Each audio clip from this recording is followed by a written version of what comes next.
En el nombre del Padre, del Hijo y del Espíritu Santo. Amén. Oh Señor, envía tu Espíritu, que renueve la paz de la tierra. De nuevo. Oh Señor, envía tu Espíritu, que renueve la paz de la tierra.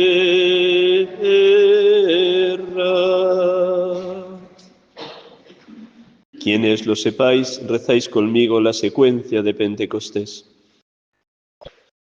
Ven, Espíritu Divino, manda tu luz desde el cielo.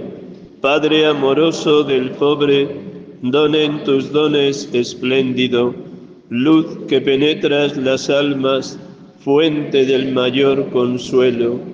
Ven, dulce huésped del alma, descanso de nuestro esfuerzo, tregua en el duro trabajo, brisa en las horas de fuego, gozo que enjuga las lágrimas y reconforta en los duelos. Entra hasta el fondo del alma, divina luz, y enriquécenos. Mira el vacío del hombre si tú le faltas por dentro. Mira el poder del pecado cuando no envías tu aliento. Riega la tierra en sequía, sana el corazón enfermo, lava las manchas, infunde calor de vida en el hielo, doma el espíritu indómito, guía al que tuerce el sendero. Reparte tus 7 dones según la fe de tus siervos, y tu gracia, dale al esfuerzo su mérito, salva al que busca salvarse, y danos tu gozo eterno. Amén. Oh Señor, envía tu Espíritu, que renueve la paz de la tierra.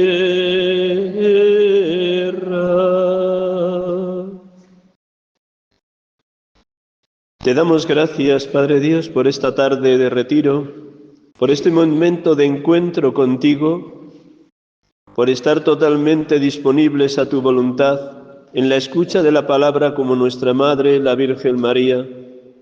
Te damos gracias por San Manuel González, el obispo del Sagrario Abandonado, porque nos enseña a vivir en tu presencia amorosa, día tras día, momento a momento, cuando te recibimos a ti, Señor Jesús sacramentado en cada Eucaristía, o cuando pasamos largos ratos adorándote en el sagrario, en la custodia, o en cualquier momento que nos detenemos para sentir que nos acompañas minuto a minuto, segundo a segundo de nuestra vida. Te damos gracias porque el fuego del Espíritu Santo es el que nos mueve a desear y anhelar el don de la oración continua. Derrama, oh Señor, tu Espíritu Santo para que Él sea el maestro, el motor y el protagonista no solo de esta tarde, sino de toda esta Cuaresma 2026, que ya iniciábamos el miércoles de ceniza y queremos vivir intensamente hasta que comencemos la Semana Santa. Lo ponemos todo, oh Padre Dios, oh buen Jesús, en vuestras manos, por medio de María, la llena de gracia, la bendita entre las mujeres, la toda santa. A ella, María, nuestra Madre, le dirigimos nuestro saludo. Dios te salve, María, llena eres de gracia, el Señor es contigo. Bendita tú eres entre todas las mujeres, y bendito es el fruto de tu vientre, Jesús. Santa María, Madre de Dios, ruega por nosotros pecadores, ahora y en la hora de nuestra muerte. Amén. Madre de los creyentes, que siempre fuiste fiel, danos tu confianza, danos tu fe, danos tu confianza, danos tu fe. Santa María, sede de la sabiduría, San Manuel González, en nombre del Padre, del Hijo y del Espíritu Santo. Amén. Del Evangelio según San Lucas, capítulo 18, parábola de la viuda inoportuna y del juez inicuo. Les decía una parábola para enseñarles que es necesario orar sin desfallecer. Había un juez en una ciudad que ni temía a Dios ni le importaban los hombres. En aquella ciudad había una viuda que solía ir a decirle: «Hazme justicia frente a mi adversario». Por algún tiempo se estuvo negando, pero después se dijo a sí mismo: «Aunque ni temo a Dios ni me importan los hombres, como esta viuda me está molestando, le voy a hacer justicia, no sea que siga viniendo a cada momento a importunarme». Y el Señor añadió: «Fijaos en lo que dice el juez injusto, pues Dios ¿no hará justicia a sus elegidos que claman ante Él día y noche? ¿O les dará largas? Os digo que les hará justicia sin tardar. Pero cuando venga el Hijo del Hombre, ¿encontrará esta fe en la tierra?». La pregunta de Jesús a quienes están escuchando esa parábola nos la dirige hoy a nosotros. ¿Cómo está nuestra fe? ¿Tenemos la fe de la viuda inoportuna que noche y día clamaba justicia? ¿Tenemos la perseverancia que tenían el anciano Simeón y la anciana Ana cuando José y María presentaron al niño en el templo? En el relato de la presentación, como escuchábamos el 2 de febrero, fiesta de la presentación del Niño Dios en el templo, se nos dice que Simeón y Ana estaban en el templo noche y día con ayunos y oraciones. ¿Es así nuestra vida? ¿Qué fe tenemos en este momento? ¿Una fe firme, de confianza absoluta en Dios? ¿Una fe perseverante en pedir noche y día la bondad de Dios, la ternura de Dios? ¿O es una fe vacilante, dubitativa, llena de miedos? ¿Qué fe tenemos? Es bueno que nos preguntemos al inicio de esta meditación, dándole continuidad a la meditación de esta mañana, ¿qué momento humano y espiritual estoy viviendo? ¿Cómo he empezado la Cuaresma 2026? ¿Con un deseo sincero de conversión? ¿Con un anhelo de dejarme enamorar y fascinar por Jesucristo? El miércoles de ceniza el Evangelio nos hablaba de las 3 prácticas cuaresmales: ayuno, limosna y oración. El Papa León XIV, en el mensaje de la Cuaresma de este año, nos invitaba también a profundizar en la escucha atenta de la palabra de Dios, en el ayuno en sus distintas dimensiones y versiones, y a caminar juntos, porque la fe no la podemos vivir de manera solitaria, individualista, sino que la fe, como ahora mismo somos un grupo grande en esta capilla, de la Sagrada Familia de San Manuel González, caminamos juntos, al menos en el tramo de esta tarde, y Dios quiera que durante toda la Cuaresma. ¿Cómo vivimos? ¿Cómo iniciamos Cuaresma? ¿Cómo está mi fe? Cuando vuelva el Hijo del Hombre, ¿encontrará esta fe en la tierra? Nos quedamos ahí con esa pregunta que nos deja Jesús en esta parábola. Resumo muy brevemente lo que ya esta mañana la hermana María del Valle os ha presentado del mensaje del Papa. No lo hemos querido fotocopiar porque todos los podéis bajar en cualquiera de las muchas redes que hay sobre el mensaje, o escucharlo, que también está grabado. Pero sí os invito a que sin demora, esta tarde, esta noche o mañana, vayáis a lo que el Papa nos propone, porque están en sintonía con toda la Iglesia Católica. Un mensaje para todos los católicos de cualquier rincón de la tierra.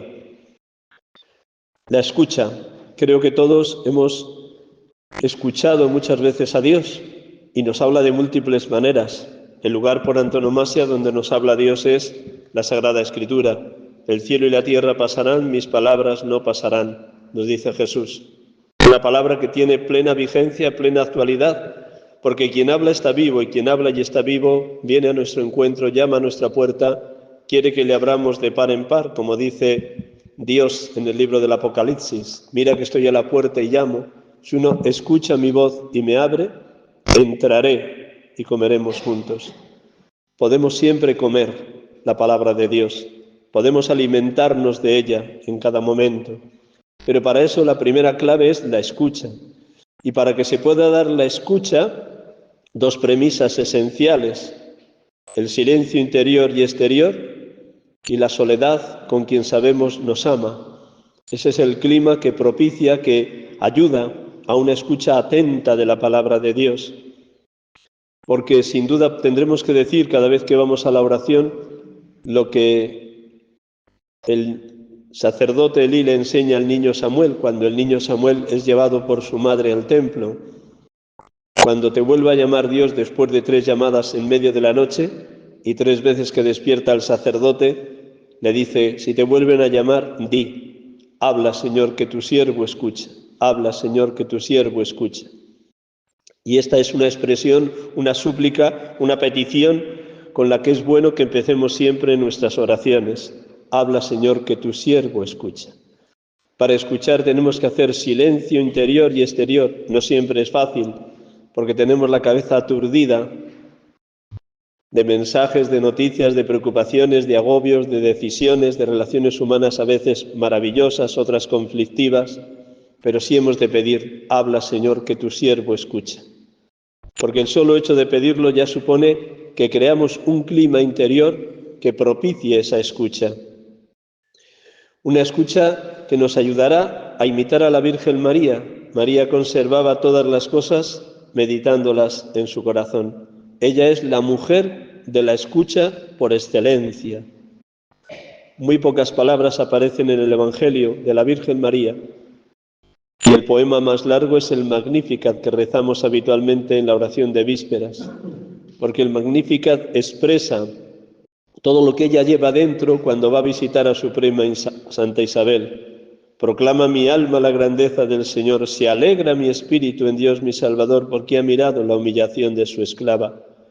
Si nos detuviéramos en ir estudiando versículo por versículo el Magnificat, nos daríamos cuenta que la mayor parte de sus frases están tomadas de distintos textos del Antiguo Testamento, lo cual indica que María, como buena mujer judía, también era una escuchadora habitual de la palabra, meditándola en lo más profundo de su corazón. Y esto ha de ser también nuestra vida, una meditación asidua de la palabra.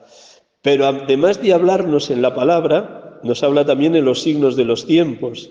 Dios habla a través de los acontecimientos. Nada es casualidad en la vida de un cristiano. Sabemos que a los que aman a Dios todo sucede para su bien. Pero para poder leer y escuchar los signos de los tiempos como mensaje de Dios, necesitamos ojos de fe. Préstame, Jesús, tus ojos para que mire a los demás como tú les miras. Préstame, Jesús, tus ojos para que descubra tu presencia en cada persona y en cada acontecimiento. Dios nos habla en la palabra y Dios nos habla en los acontecimientos, en la vida, en las relaciones humanas, en las distintas vicisitudes que nos van ocurriendo. Siempre que miremos las personas y los acontecimientos como paso de Dios, como presencia de Cristo resucitado, puesto que de parte de Él tenemos esa garantía: yo estoy con vosotros todos los días hasta el fin del mundo. Camina a nuestro lado, vive dentro de nosotros, porque cada vez que le comulgamos quedamos convertidos en sagrario viviente de su presencia. Luego, la palabra de Dios, para ser escuchada, necesita un clima, un ambiente, una atmósfera propicia, tanto interior como exterior. Puede ser en vuestra casa, en vuestra habitación, puede ser en una capilla, en una iglesia, en un templo, puede ser en la calle, pero siempre que haya un profundo recogimiento para que esa palabra resuene vivísima en lo más profundo de nuestro ser. Mañana, cuando celebremos la Eucaristía, escucharemos en boca de Jesús la primera respuesta a la primera de las tentaciones del diablo. El diablo, después de 40 días sin comer ni beber, Jesús le tienta: haz que esas piedras se conviertan en panes. Y Jesús responderá: no solo de pan vive el hombre, sino de toda palabra que sale de la boca de Dios. Y creo que creemos en esa palabra, que no nos alimentamos solo de comida material, porque no solo alimentamos el cuerpo, habitualmente desayunamos, comemos y cenamos. ¿Cómo no alimentar lo más grande, bello, profundo, sublime de nuestra persona, que es nuestra alma? ¿Y cómo la alimentamos? Pues con las dos mesas de las que se nos hace partícipes en cada Eucaristía: la mesa del pan de la palabra, liturgia de la palabra, primera parte de la Eucaristía, y la mesa del pan eucarístico, segunda parte de la Eucaristía, el pan vivo bajado del cielo. Es la misma persona. El Cristo que nos habla es el Cristo que se entrega, que se parte, que se dona como pan vivo bajado del cielo. Pero primero hay que escucharle.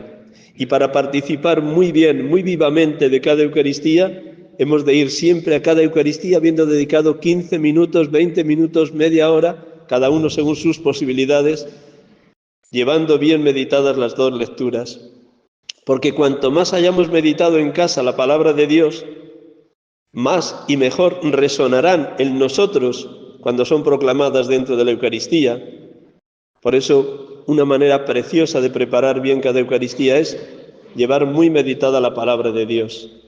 No solo de pan vive el hombre, sino de toda palabra que sale de la boca de Dios. O podemos dejar resonar lo que dice el profeta Jeremías: cuando encontraba palabras tuyas las devoraba, tus palabras eran para mí mi gozo y la alegría de mi corazón. Porque la palabra de Dios siempre es buena noticia. En un mundo tan cargado de malas noticias, donde tenemos el riesgo de quedarnos solo con los titulares de los periódicos o de los telediarios, el cristiano tiene una noticia excepcional: el Evangelio de Jesucristo, que viene a nuestro encuentro, que llama a nuestra puerta, que siempre nos está hablando y está permitiendo que nuestros oídos, nuestra mente, nuestro corazón se impregnen de la sabiduría, de la belleza, de la hondura, de la verdad, de la palabra. Y si meditamos bien la palabra, hermanos y hermanas, nos sucederá como a los dos discípulos de Maús. ¿No ardía nuestro corazón mientras nos hablaba por el camino y nos explicaba las Escrituras? Quienes por primera vez o en pocas veces habéis conocido a San Manuel González, os invito a que leáis este libro, Oremos en el Sagrario como se oraba en el Evangelio, porque aquí San Manuel González nos hace ver la importancia de la oración desde la escucha de la palabra, y luego va desgranando petición a petición las 7 peticiones del Padre Nuestro. Luego me detendré un momentín en el libro. Oremos en el Sagrario como se oraba en el Evangelio, San Manuel González. Luego, la oración ha de estar alimentada permanentemente por la palabra, porque este Cristo que viene a nuestro encuentro, que llama a nuestra puerta, está siempre dándonos buenas noticias. Cuando encontraba palabras tuyas las devoraba, tus palabras eran para mí mi gozo y la alegría de mi corazón. También en estos días se nos pone en esa disyuntiva de tener que elegir el bien o el mal, la verdad o la mentira, la luz o la tiniebla. ¿Cómo discernimos en cada momento qué es de Dios? ¿Cómo discernimos qué es la verdad o qué es la mentira? ¿Cómo discernimos en las decisiones que nos toca tomar por dónde nos quiere encaminar, por dónde nos quiere conducir Dios? Pues siempre a través de la palabra. Quienes pertenecemos a la familia eucarística reparadora, hemos elegido para este curso 2025-2026 esta expresión del Salmo 118: lámpara es tu palabra para mis pasos, luz en mi sendero. Lámpara es tu palabra para mis pasos, luz en mi sendero. Si queremos acertar en nuestras decisiones, en el discernimiento de por dónde Dios lleva nuestra vida, necesitamos meditar la palabra, porque ella siempre nos va a iluminar, nos va a conducir. Conoceréis la verdad y la verdad os hará libres, dice Jesús. O haciendo que resuene en nosotros también lo que dice el autor de la carta a los Hebreos: Cuando encontraba palabras tuyas, las devoraba. Tus palabras eran para mí mi gozo y la alegría de mi corazón. Jeremías, perdón. Hebreos dice, la palabra de Dios es viva y eficaz, tajante como espada de doble filo, penetrante hasta el punto donde se separan el alma y el espíritu, que ayuda a discernir cuál es la voluntad de Dios. Pues dejemos que la palabra de Dios sea una espada que se clava hasta lo más profundo, no para derrotarnos ni para herirnos de manera maliciosa, todo lo contrario, sí nos hiere para saber discernir lo bueno de lo malo, la verdad de la mentira. Es una herida sanadora, la herida de la palabra, como espada de doble filo, para discernir, para que nunca nos dejemos engañar por lo que nos venden en este mundo o por noticias tantas veces falsas o medio verdades. La verdad que permanece para siempre es la verdad de Dios, el Evangelio de nuestro Señor Jesucristo. El Papa nos invita como primera parte del mensaje a la escucha. La escucha reclama silencio interior y silencio exterior, al menos el rato que estemos en oración meditando la palabra. Y hay un segundo momento, la escucha nos llama también al ayuno. El ayuno en las distintas dimensiones de nuestra persona. No solo somos cuerpo, no solo somos intelecto y afectividad, somos también espíritu. Por eso tenemos que ayunar de todo lo que impide que cumplamos hasta en lo más pequeño la voluntad de Dios. Jesús dice en el Evangelio, quien es fiel en lo poco es fiel en lo mucho, quien es de fiar en lo menudo es de fiar en lo importante. El Papa dice que es bueno un día en semana privarnos de algún tipo de comida, desayuno, comida o cena, porque esa hambre que puede suscitar el no comer un día nos ayuda a darnos cuenta que los instintos y las pasiones no nos pueden dominar, que Dios nos ha dado la capacidad de saber manejar bien nuestros instintos y nuestras pasiones, de saber conducir en la bondad de Dios esas pasiones y esos instintos. Comer tenemos que comer, beber tenemos que beber, dormir tenemos que dormir, pero que ninguna de esas necesidades se convierta en una esclavitud.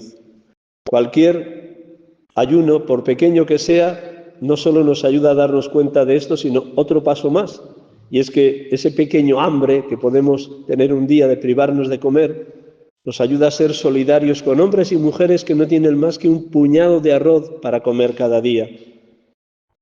Y por supuesto, ¿cuántos seres humanos mueren en esta tierra porque no tienen las medicinas más indispensables ante cualquier enfermedad, por pequeña que sea, y mueren? Pues también el privarnos de comer nos hace más solidarios de los que no tienen ni lo más imprescindible para sobrevivir. Pero hay otro ayuno que también señala el Papa, clave, el ayuno de palabras innecesarias, de palabras hirientes, de palabras críticas, de palabras burlonas. Puesto en positivo, que lo dice la carta a los Efesios, capítulo 4, que todo lo que digáis sea bueno, amable, oportuno y constructivo. Luego, siempre que digamos algo sea para bien, que nuestras palabras sean siempre buenas, amables, oportunas y constructivas. Ayunemos de críticas, de murmuraciones, de chismorreos, de dimes y diretes. Ayunemos de todo esto durante esta Cuaresma, hermanos y hermanas. Hagamos un ejercicio de austeridad en nuestras palabras. Como dice el refrán, obras son amores que no buenas razones. Luego los cristianos tenemos que hablar con los hechos, con el testimonio de una vida alegre, llena de paz, llena de sonrisas. San Francisco de Asís y Santa Teresa de Jesús, en 2 siglos distintos, XIII y XVI, se preocupaban cuando San Francisco veía un hermano triste, o Santa Teresa cuando veía una hermana triste. Luego el cristiano tiene que ser un irradiador de paz y de alegría. Y para irradiar paz y alegría hemos de estar enamoradísimos de Cristo, llenos del Espíritu Santo, puesto que los 9 frutos del Espíritu Santo de Gálatas 5:22 nos dicen esto: amor, alegría, paz, paciencia, servicialidad, bondad, amabilidad, fidelidad, dominio de sí. Luego, ayunemos de palabras innecesarias, hablemos con los hechos, con el testimonio de la vida hecha servicio a los demás. Esto es el modo de hablar del cristiano. Obras son amores que no buenas razones. Hablar con los hechos y la vida hecha servicio. Y que cuando hagamos el bien, como escuchábamos el miércoles de ceniza, que la mano izquierda no sepa lo que hace la derecha. Que cuando hagamos el bien no vayamos tocando la trompeta de que hemos dado limosna o que hemos prestado una tarde entera a visitar a una persona enferma en un hospital. No toquemos la trompeta. Dios, que ve en lo escondido, te recompensará. Cuando hago el bien, intento hacerlo de la manera más humilde y anónima posible. Cuando hago el bien, intento hacerlo de una manera lo más anónima, silenciosa y humilde posible. Bueno, yo dejo ahí esas preguntas que yo mismo me formulo también al inicio de esta Cuaresma, porque sin duda la tendencia innata del hombre es apuntarse tantos, colgarse medallas cuando hacemos el bien, oírlo pregonando. Pues el Señor nos invita a hacer el bien de la manera más callada y silenciosa posible. Y la tercera palabra que nos ofrece el Papa es juntos, y nos dice muy claramente que nuestra vida de fe tiene una dimensión personal e intransferible, evidentemente, porque cada uno nos jugamos el crecimiento en la fe en ese tú a tú con Jesucristo, como un amigo habla a otro amigo, afortunadamente. Pero también nos dice el Papa que no podemos caminar solos, y menos en una sociedad tremendamente individualista y que nos empuja al individualismo. Y el individualismo nos lleva a aislarnos, y el aislarnos a muchas personas hoy las está llevando a la soledad no deseada. ¿Cuántas personas en esta gran ciudad de Madrid se sienten completamente solas? Incluso personas con hijos y con nietos, y que hijos y nietos les visitan 2 veces al año, viviendo en la misma ciudad. Esto escuchaba ayer alguna persona de la parroquia donde estoy ahora, Santa Rosalía, en el barrio de Canillas. Personas que son visitadas 1 o 2 veces al año como mucho por sus hijos o nietos. Qué duro, qué triste, qué lacerante, pero existe. Por eso la fe hemos de vivirla en comunidad, bien sea perteneciendo a esta familia eucarístico-reparadora, bien sea en las parroquias donde estáis insertos e insertas, bien sea en los distintos grupos o realidades eclesiales donde os vinculáis. Pero la fe hemos de vivirla en comunidad, no solo celebrando la Eucaristía cada domingo, por supuesto, momento cumbre de la vida cristiana, el domingo, día de la resurrección del Señor, sino también participando en distintas realidades eclesiales, porque todos nos necesitamos, empezando por mi pobrísima persona. Estoy feliz de ser célibe, como me ha llamado el Señor a vivir mi sacerdocio, pero los célibes también necesitamos el cariño, la ternura, la cercanía de los laicos y laicas o de los consagrados y consagradas. Todos nos necesitamos y todos tenemos que arroparnos y apoyarnos y animarnos. En esto conocerán que sois mis discípulos, si os amáis, si os amáis, si os amáis unos a otros como yo os he amado. Es hermoso que tanto el Espíritu Santo como la palabra hacen posible que en cualquier realidad eclesial los cristianos vayamos adquiriendo un mismo pensar y un mismo sentir. Pensar con los pensamientos de Cristo, sentir con los sentimientos de Cristo. Cuando se habla de la primera comunidad cristiana de Jerusalén, en Hechos 4:32, se nos dice esto: tenían todos un mismo pensar y un mismo sentir. El Papa San Juan Pablo II, en esa carta apostólica bellísima, Novo Millennium Neunte, del 6 de enero del 2001, decía que el reto más importante que tenía la Iglesia del siglo XXI era que la Iglesia sea casa y escuela de comunión. Y para que la Iglesia sea casa y escuela de comunión, teníamos que vivir la espiritualidad de comunión. Y la espiritualidad de comunión, en uno de sus rasgos, no voy a detenerme más, decía que tenemos que mirar al otro como presencia de la Trinidad. Al hermano, a la hermana con quien camino en un grupo cristiano, en una parroquia o en la familia eucarística reparadora, le tengo que mirar con ojos de fe, porque en esa persona vive el Padre, el Hijo y el Espíritu, el Dios amor, el Dios Trinidad en quien creemos. Recordad que nuestra vocación bautismal, la llamada a la santidad, es posible porque somos morada de los tres. Juan 14:23, el que me ama guardará mi palabra, mi Padre lo amará, vendremos a él y haremos morada en él. Y haremos morada en él. Pues miremos al otro como presencia de la Trinidad. Incluso a esa persona que humanamente me cuesta tanto aceptar o que me ha herido en un momento determinado. También esa persona es digna de salvación y es digna de mi oración. Amad a vuestros enemigos, orad por los que os odian y os persiguen. Cuanto más daño me hace una persona, más tengo que rezar por ella, para que Dios derribe los muros que nos separan y para que sea capaz de tender la mano al que me ha herido y perdonarle. Perdona nuestras ofensas como también nosotros perdonamos a los que nos ofenden. Lo rezamos a diario, pongámoslo en práctica, pero desde la oración, porque el que nos capacita a perdonar 70 veces 7 es el Señor. Luego juntos. 3 claves del mensaje del Papa para esta Cuaresma: la escucha, el ayuno y juntos. Bueno, pues como os digo, os remito a que lo leáis en cualquiera de los muchos medios donde aparece o escuchéis, que también está grabado el mensaje.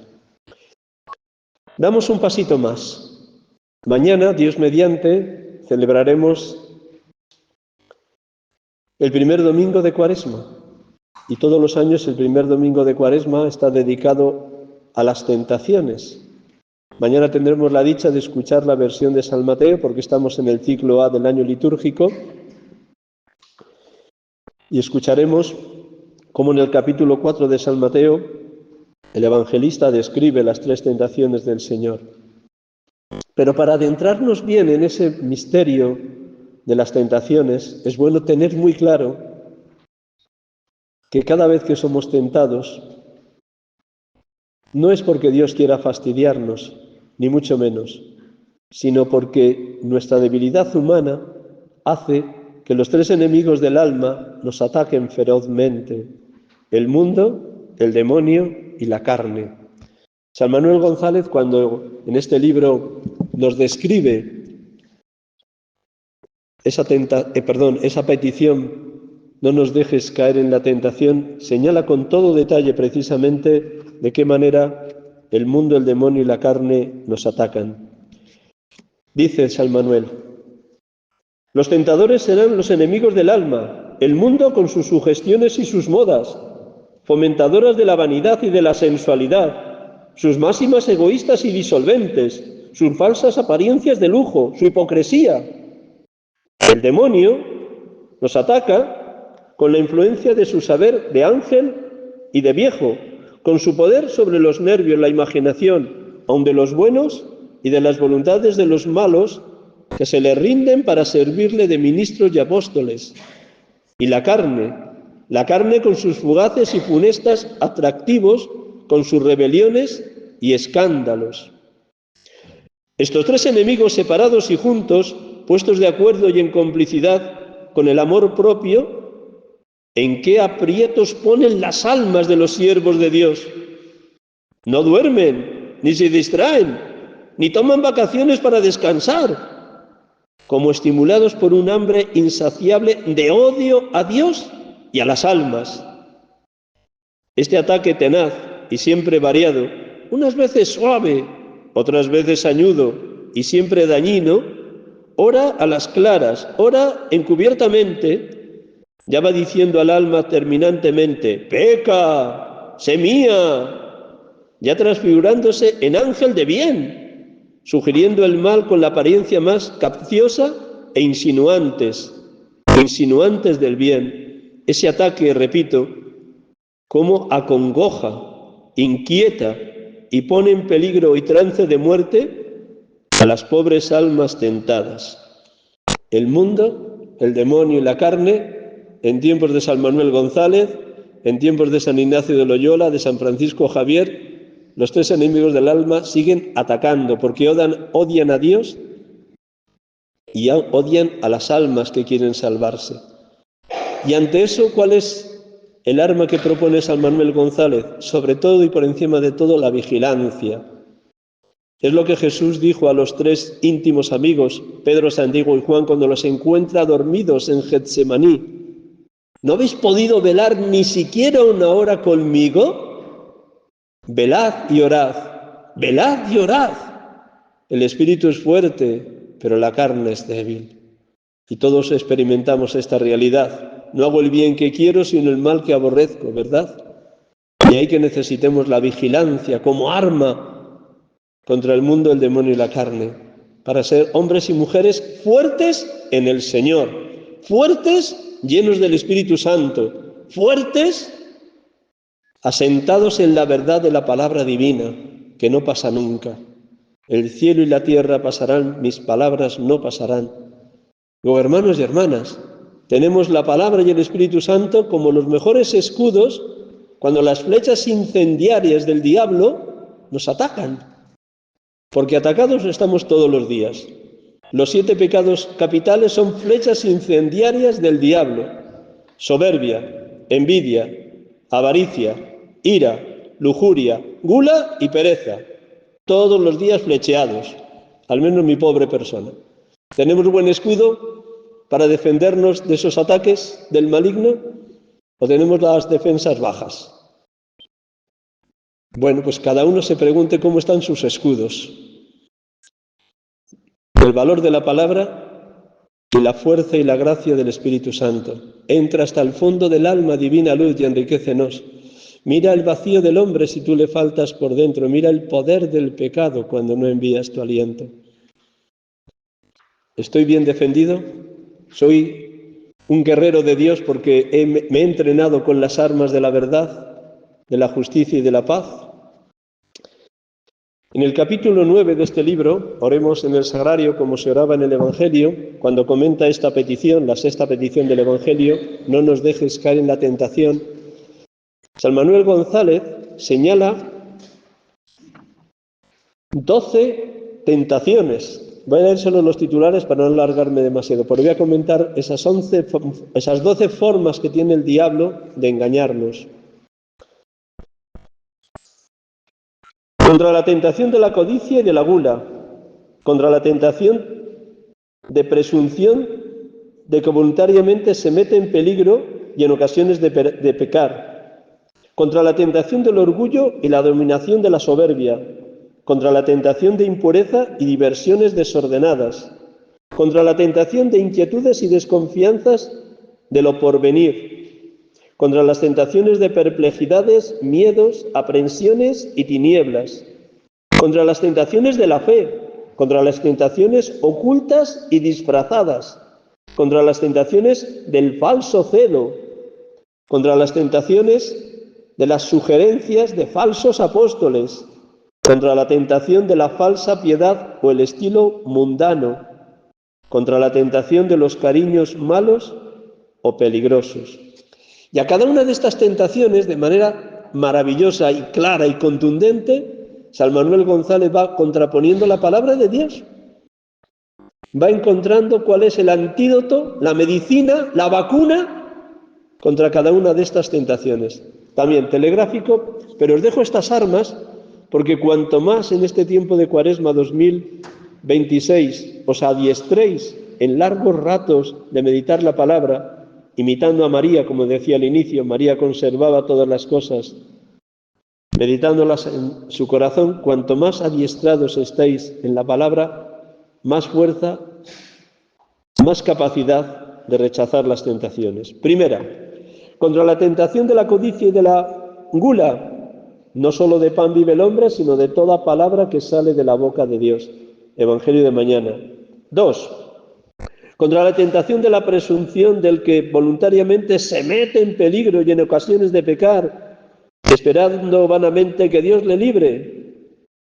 La segunda de las respuestas de Jesús al diablo: no tentarás al Señor tu Dios.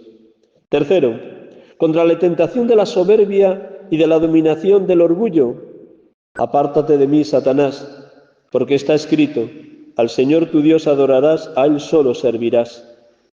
Cuarto, contra la tentación de la impureza y diversiones desordenadas, sugiere San Manuel González la contemplación de la parábola del hijo pródigo que por divertirse desenfrenadamente y vivir lujuriosamente perdió la fortuna, la casa y el cariño de la familia, la salud y los amigos y la comida, y vino a parar a cuidar cerdos y alimentarse escasamente de lo que de ellos sobraba.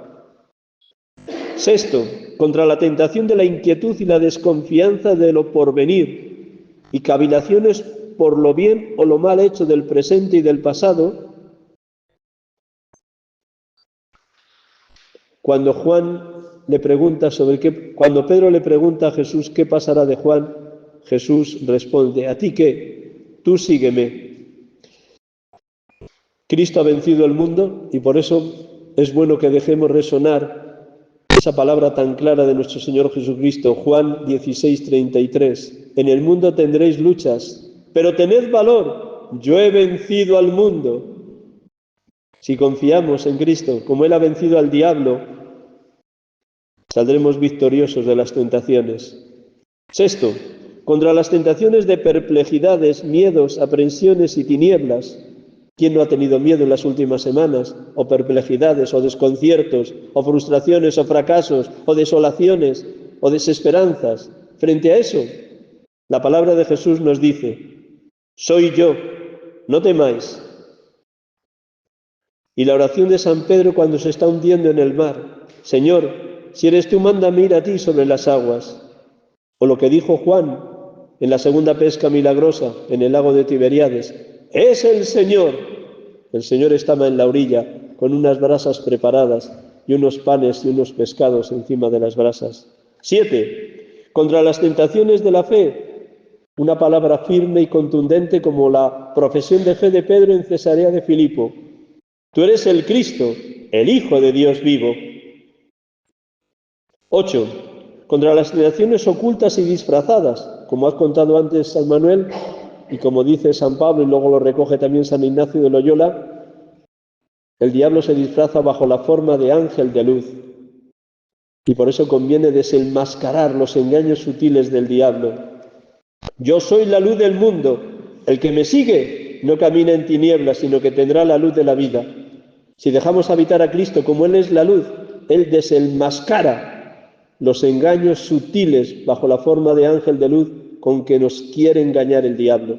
9. Contra las tentaciones de falso celo, la respuesta de Jesús a los discípulos que de vuelta de su misión infructuosa le pedían, airados, que mandara fuego del cielo.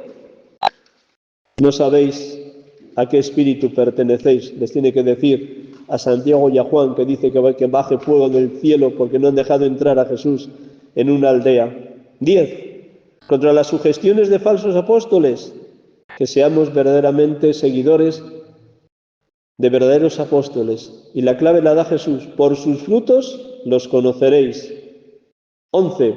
Contra la tentación de falsa piedad o al estilo de lo mundano, que dejemos que nos corrija el Señor cuando somos hipócritas o falsos, como pone el dedo en la llaga de la vida de los fariseos, que decían mucho pero cumplían poco. Hipócritas, sepulcros blanqueados. Y 12. Contra la tentación de los cariños malos o peligrosos, que dejemos también la corrección que Jesús pronuncia contra Pedro, que no quiere que Jesús suba a Jerusalén, y Jesús le tiene que decir: quítate delante de mí, Satanás, porque tú no sabes de las cosas de Dios, sino que piensas con las cosas de los hombres. Pues estas 12 tentaciones y muchas más que cada uno conoce muy bien su debilidad, nos invitan a que estemos este tiempo de Cuaresma vigilantes. Velad y orad, velad y orad. El espíritu es fuerte, pero la carne, qué débil, ¿verdad, hermanos y hermanas? Qué débil. De la hojita que os han entregado, que no quiero alargarme más porque lo que importa es que recéis y exponemos el Santísimo. Nada más a modo sintético, 5 minutos con esa hojita. Os entrego ahí una síntesis de lo que San Ignacio de Loyola llama ser contemplativos en la acción. Creo que todos los aquí presentes tenéis suficiente experiencia de fe y de recorrido de seguimiento de Cristo para daros cuenta que es necesario unir inseparablemente oración y vida, contemplación y acción. Hemos de ser muy vivos y muy activos en la oración para ser contemplativos en la acción. Y somos contemplativos en la acción, como os decía antes, cuando en todo vemos la mano de Dios. Préstame, Jesús, tus ojos para que sienta tu presencia en cada persona y en cada acontecimiento. San Pablo dice en el Areópago de Atenas: en él vivimos, nos movemos y existimos. Vive dentro de nosotros, somos morada de la Trinidad. Quedamos convertidos en sagrario viviente cada vez que le comulgamos. Camina a nuestro lado. Yo estoy contigo, hermano, hermana, todos los días hasta el fin del mundo. Luego, ser muy vivos y muy activos en la oración para ser contemplativos en la acción. Tenemos una sola vida con distintas etapas y niveles, con interacciones frecuentes y profundas. La unidad de vida ha de caracterizarse porque seamos capaces de vivir como Cristo vivió. La oración no es solo un espacio de la vida espiritual, no. Fe, esperanza y caridad son inseparables. La fe se activa en la caridad, en todo amar y servir. Ni podemos descuidar la vida interior para dedicarnos solo a la acción, pero tampoco podemos caer en un espiritualismo barato que olvida la acción transformadora. Si alguno dice amo a Dios y aborrece a su hermano, es un mentiroso, pues quien no ama a su hermano a quien ve, no puede amar a Dios a quien no ve. El amor unifica a la persona. Yo os decía antes, y quienes más me conocéis digo esto: pensar con la mente de Cristo, sentir con el corazón de Cristo, obrar con las manos de Cristo. El amor unifica a la persona. Esta es la maravilla de nuestra fe, que no somos seres fragmentados, que pensemos una cosa, sintamos otra y hagamos la contraria. No. El cristiano tiene claro pensar con la mente de Cristo, sentir con el corazón de Cristo, obrar con las manos de Cristo. Si alguno tiene bienes en este mundo y viendo a su hermano en necesidad, le cierra sus entrañas, ¿cómo va a estar en él el amor de Dios? Hermanos míos, no amemos de palabra ni de boquilla, sino con obras y de verdad.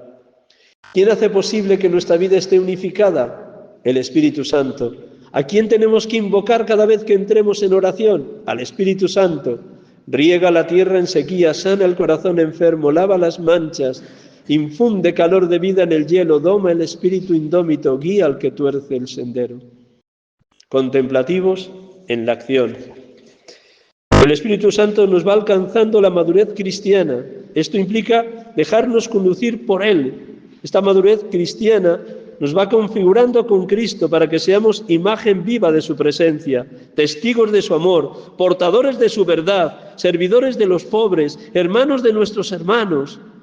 Ese amor de Dios nos va proporcionando los pensamientos, los sentimientos y las acciones de Cristo.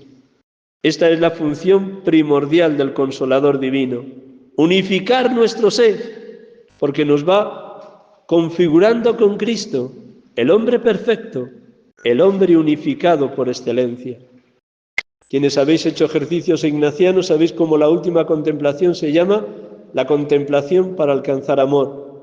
Y en esa contemplación para alcanzar amor, San Ignacio propone al ejercitante que a partir de esos días de silencio, en todo vea la mano de Dios, sienta la presencia permanente de Cristo a su lado.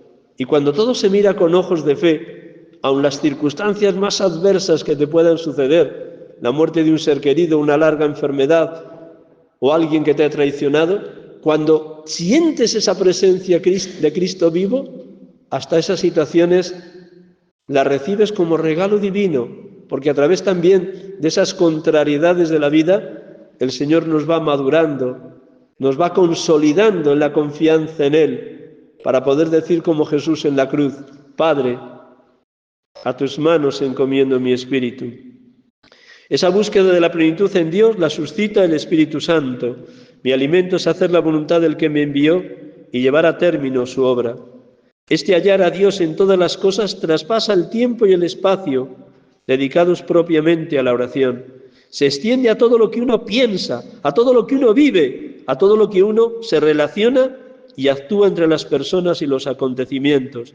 Es descubrir la presencia permanente de Cristo resucitado caminando a nuestro lado, como Él acompañaba a los dos discípulos de Maús.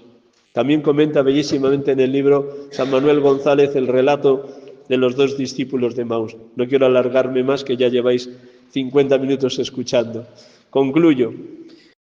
Es la contemplación activa. Préstame, Jesús, tus ojos para que descubra y sienta tu presencia amorosa en cada persona y en cada acontecimiento.